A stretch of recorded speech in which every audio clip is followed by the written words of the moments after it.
یہ بات ذہن میں رکھنی چاہیے کہ جو پیغمبر علیہ السلام کے صحابہ اور اہل بیت سے محبت رکھے تو وہ رحمت اللہ، اور جو نفرت رکھے وہ لعنت اللہ۔ سب کہو سبحان اللہ۔ تو یہ بات بنتی ہے نہیں بنتی؟ تو یہ رسول اللہ کی جماعت ہے جس پر حضور پاک علیہ الصلوۃ والسلام نے اتنی محنت فرمائی۔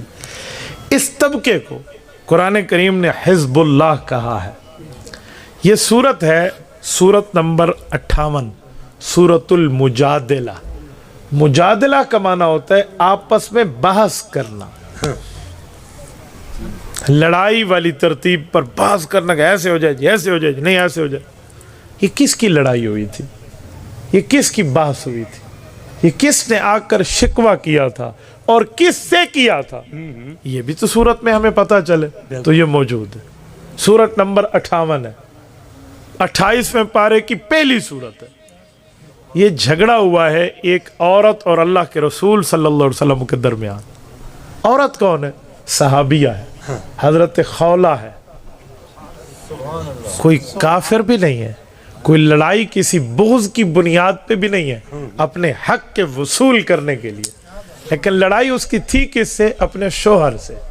وہ مسئلہ پوچھنے حضور پاک سے آئی تو وہ جواب نہ ملا جو وہ سوچ کر آئی تھی، جو اپنے ذہن میں جواب سجا کے آئی نا کہ یہ جواب ہوگا۔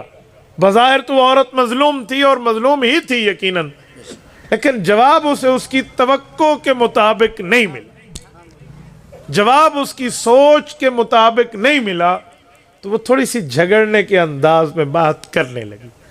نہ حضور پاک نے اس پر برا منایا، نہ اللہ نے برا منایا۔ اگر کوئی کہنے جھگڑے والی آئی تھی، کیوں نبی سے جھگڑا کیا؟ اسے کہو استاد شاگرد اور کلاس کی بات ہے، تو کون ہے بات کرنے والا؟ استاد شاگرد کا مسئلہ ہے، امتحان اللہ دے کر رضی اللہ کہہ رہا ہے تو تیسرے آؤٹ سائڈر کو اس میں بات کرنے کی ضرورت نہیں ہے۔ حضرت مولانا پڑھا رہے ہیں، شاگرد پڑھ رہا ہے، راہ جاتے ہوئے کوئی بندہ کہا مولوی صاحب تو ہی میں کیوں کریں تھا بیٹے میں، تو ونجا اپنے آلو بیچ، تیرا کیا کام ہے اس میں انٹرفیئر کرنے کا؟ تو یہ اللہ کے نبی اور صحابی، استاد اور شاگرد کی بات ہے۔ اچھا، وہ حضرت خولہ اپنے خاوند حضرت اوس کے لیے ایک بات لائی۔ بات کیا تھی؟ ان کے خاوند نے ایک جملہ اپنے منہ سے نکالا، اسے کہتے ہیں زہار۔ پرانے زمانے میں زہار والا جملہ طلاق ہوتی تھی۔ وہ کیا ہے کہ تو میرے لیے میری ماں بن گئی ہے، اس طرح کے کوئی جملے بولتے۔ زہار، انتی علیہ کظہر امی، علمی مسئلہ ہے، میں عوامی لہجے میں آپ کو سمجھا رہا ہوں۔ تو گویا بس وہ جان چھوٹ جاتی، ڈیورس ہو جاتی اور طلاق ہو جاتی۔ تو ان کے خاوند نے بھی غصے میں آ کر، صحابی ہیں وہ بھی، بیوی کوئی جملہ کہہ دیا۔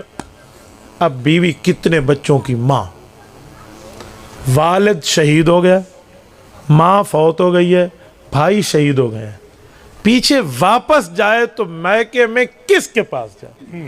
پیچھے کوئی مجمع، کوئی بندے ہی نہیں ہے، فیملی بھی نہیں ہے، کوئی اس کا میکا بھی نہیں ہے، نہ بھائی کا گھر ہے، نہ ماں کا گھر ہے، نہ ابا ہے اس دھرتی پر، چھوٹے چھوٹے بچے ہیں، کہاں جائے؟ اور یہ اس زمانے کی طلاق شمار تھی۔ تو یہ تو ہو گیا، تو اللہ کے رسول صلی اللہ علیہ وسلم کے پاس آئے۔ یار اس کے ایمان کی عالم اور کیفیت کا اندازہ لگائیں، اس کے آنے کو بھی اللہ نے قرآن کی آیت میں بیان کیا، اس کی بات پوچھنے کو بھی اللہ نے قرآن کی آیت میں بیان کیا، اور اس کا کسی مسئلے پر تھوڑا سا جھگڑے والا انداز اختیار کرنے کو بھی اللہ نے قرآن کے لفظوں میں بیان کیا۔ بے شک وہ خاتون آئی ہے، یہ پہلی آیت اٹھائیں سورۃ المجادلہ کی۔ قد سمع اللہ قول التی تجادلک فی زوجہا وتشتقی الی اللہ واللہ یسمع تحاورکما ان اللہ سمیع بصیر۔ یہ پہلی آیت، فرمایا قد سمع اللہ، محبوب مصطفیٰ جب وہ آپ کے پاس آئی اللہ تعالیٰ نے سن لی۔ کیا سنا؟ قول التی، اس عورت کی بات، کس مسئلے میں؟ فی زوجہا، اپنے خاوند کے بارے میں۔ آپ نے جو جواب دیا، اس نے جو بات کی، وہ اللہ نے سن لی۔ پھر اس عورت نے کیا کیا؟ کہا آپ کے دربار سے تو ہٹی، پھر رابطہ اس نے مجھ سے کیا۔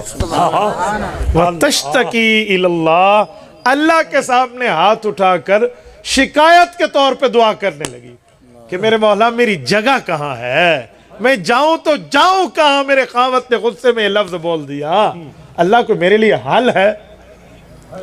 وہ جب آئی نا حضور کے دربار میں اور آ کر یہی بات بتائی کہ میرے شوہر نے یوں کیا، حضور اقدس صلی اللہ علیہ وسلم نے فرمایا تو اپنے شوہر سے فارغ۔ وہ پوچھنا چاہ رہی تھی کوئی گنجائش، کچھ نرمی، کچھ شفقت، نہیں جا سکتی واپس، مجبوری ہے، کوئی حل دے۔ حضور پاک علیہ السلام نے فرمایا کیا حل دوں، ابھی تک تو یہی حکم ہے، اللہ نے اس بارے میں میرے اوپر کوئی نیا حکم نازل نہیں فرمایا۔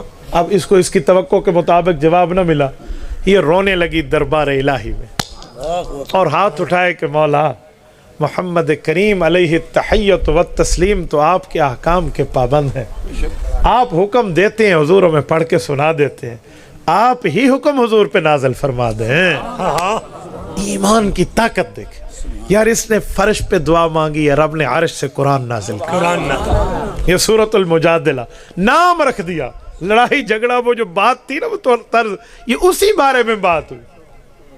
حضور پاک علیہ السلام نے جب گنجائش نہ دی کہ حکم اترا نہیں ہے، اللہ نے بات فرمائی نہیں ہے، میں کیسے تجھے کہوں، میں تو وہی معاشرے کی ترتیب کے مطابق سنا رہا ہوں جو آج تک چل رہا ہے معاملہ۔ تو اس نے کہا اچھا میں اپنے اللہ سے بات کرتی ہوں۔ مصلی ڈالا، دعا کے لیے ہاتھ اٹھائے، رب کریم نے نیا حکم نازل فرما دیا۔ اس طلاق کے حکم والی بات کو جاری نہیں فرمایا، فرمایا طلاق اور ہے، زہار اور ہے۔ یہ زہار تھا نا تو میرے لیے ماں ہے، ماں کہنے پہ بیوی ماں نہیں بنتی، بہن کہنے پہ بیوی بہن نہیں بنتی، کہ تم یہ جملہ کہہ کر بیوی کو فارغ کر دو، یوں نہیں ہے۔ تو رب کریم نے حکم فرمایا واللہ یسمع تحاورکما، آپ کی بات کو جو آپس میں ہو رہی تھی نا اللہ رب العزت سن رہے تھے۔ ان اللہ سمیع بصیر، اللہ ہر چیز کو سننے والا ہے، ہر چیز کو دیکھنے والا ہے۔ اور اللہ کا سننا اور دیکھنا کیسے ہے، علماء اس کی مثال دیتے ہیں، اس چٹیل میدان بن جائے نا دنیا، کتنی لاکھوں زبانیں اس میں بولی جاتی ہیں، ہر بندہ اپنی مادری زبان میں اللہ سے بات کرے، یہ نہیں ہے کہ ہک دی سن گے نا تے دوجی دی سننے میں، اللہ سب کی برابر سن رہے ہیں۔ اور اللہ کا دیکھنا کیسے ہے، ہوا یرا نملۃ السوداء علی الصخرۃ السماء فی اللیلۃ الظلماء، کالی رات، کالا پہاڑ، کالا پتھر، کالی چونٹی ہوئی چلتے بھی اللہ اس کو دیکھ رہے ہیں۔ یہ ہے رب کا دیکھنا، اور اللہ تعالیٰ تو ہر چیز۔ یہ 12ویں پارے کی پہلی آیت ہے نا، وَمَا مِن دَابَّةٍ فِي الْأَرْضِ إِلَّا عَلَى اللَّهِ رِزْقُهَا۔ اس کے تحت تفسیر روح المعانی میں امام محمود آلوسی رحمۃ اللہ علیہ اللہ کی طاقت کے لیے حضرت موسیٰ علیہ السلام کا ایک واقعہ ذکر فرماتے ہیں۔ کہتے ہیں حضرت موسیٰ علیہ نبینا علیہ السلام گزر رہے تھے، رب کریم نے اپنی قدرت کے اظہار کے لیے فرمایا کہ موسیٰ جو آپ کے ہاتھ میں عصا ہے یہ پہاڑ پر ماریں۔ انہوں نے مارا تو ایک چھوٹا پتھر نکلا، کہا اس پتھر پہ ماریں، اس پہ مارا تو پتھر 2 ٹکڑے ہوا، اندر سے ایک کیڑا نکلا جس کی خوراک بھی موجود تھی۔ اور وقت کا نبی تو حشرات الارض اور جانوروں کی زبانیں جانتا ہے، جیسے ہمارے پاک پیغمبر صلی اللہ علیہ وسلم کے بارے میں ہے نا کہ حضور اقدس صلی اللہ علیہ وسلم کے ساتھ ہرنی نے بات کی، اونٹ نے بات کی، آپ علیہ السلام کے ساتھ خمری اور کبوتری نے بات کی، حضور پاک ان کی زبان سمجھ، گوہ نے بات کی اللہ کے رسول سے، یا ضب من انا، حدیث میں ہے نا کہ اس نے وہ مری ہوئی گوہ رکھی، طبرانی میں ہے، حضرت عمر کی روایت ہے، حضور پاک علیہ السلام کہنے لگا یہ گوہ آپ کی ختم نبوت کی گواہی دیتی ہے؟ تو حضور پاک نے فرمایا یا ضب، اوے گوہ، وہ دیکھنے لگا بھئی مری ہوئی گوہ سے کیسے بات کر رہے ہیں؟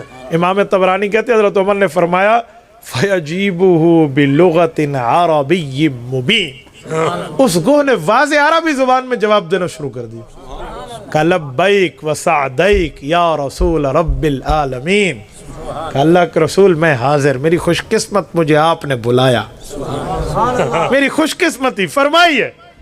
آنکھیں پھٹی رہ گئی بنی فزارہ کے اس شخص کی، کیا ہوا؟ حضور پاک علیہ السلام نے فرمایا من آنا، بتا اسے اللہ کے حکم سے کہ میں کون ہوں۔ اس گوہ نے 4 الفاظ میں قصہ پورا کر کر رکھا، کہ انت رسول رب العالمین وخاتم النبیین قد افلح من صدقت وقد خاب من کذبک، آپ اللہ کے رسول ہیں، آخری نبی آپ کے بعد نیا نبی پیدا نہیں ہوگا. کامیاب کوئی ہونا چاہتا ہے آپ کی تابعداری میں ہو جائے، اور کوئی ناکام رہنا چاہتا ہے وہ آپ سے غداری کر لے. جانور تو نبی کے ساتھ بولتا ہے. حضرت موسیٰ علیہ السلام نے جب ڈنڈا مارا تو وہ جو کیڑا نکلا وہ کچھ کہہ رہا تھا اپنی ٹمٹماتی ہوئی زبان سے. حضرت موسیٰ علیہ السلام نے اٹھا کر کان مبارک کے ساتھ لگایا. کیا کہہ رہا؟ تو وہ کیڑا 5 جملے کہہ رہا تھا. امام علوسی نے تفسیر رول معانی 12ویں پارے کی پہلی آیت کی شرح میں لکھا 5 جملے کہہ رہے.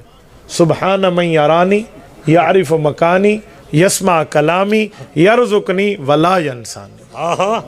سبحان من یرانی، میرا اللہ تو ہر شرک سے پاک ہے، ہر شریک سے پاک ہے، جو مجھے ادھر بھی دیکھ رہا ہے. یعرف مکانی، میری جگہ سے واقف ہے. یسمع کلامی، میری دعا کو سنتا ہے، مانتا ہے، قبول کرتا ہے. یرزقنی، مجھے ادھر میرے مطابق رزق دے رہا ہے. ولا ینسانی، کبھی میرے کھانے کے وقت میں مجھے بھولا نہیں ہے. میری بات کا مطلب تھا کہ اللہ دیکھتا کیسے ہے. ان اللہ سمیع بصیر پر میں نے بات چلائی تھی. اللہ سنتا بھی ہے، دیکھتا. تو اللہ تو اس کی بھی سنتا ہے جو پہاڑ کے اندر پتھر، پتھر کے اندر کیڑا ہے. اور یہ تو پیغمبر کی صحابیہ تھی، یہ تو رسول اللہ کی شاگرد تھی، یہ تو اللہ کے رسول پہ ایمان لانے والی اس دھرتی کے افضل طبقے کی ایک فرد تھی. اس کی اللہ تعالیٰ کیسے نہیں سنے گا؟ اس نے مصلی بچھایا اور دعا مانگی. رسالت مآب علیہ السلام نے واپس اس عورت کو بلوایا کہ آگے اللہ تعالیٰ نے حکم نازل فرمایا الذین یظاہرون منکم من نسائہم ما ہن امہاتہم. فرمایا اس طرح کسی نے کر لیا نا، حرکت تو بہت بری ہے، کام تو بہت غلط ہے، یہ بالکل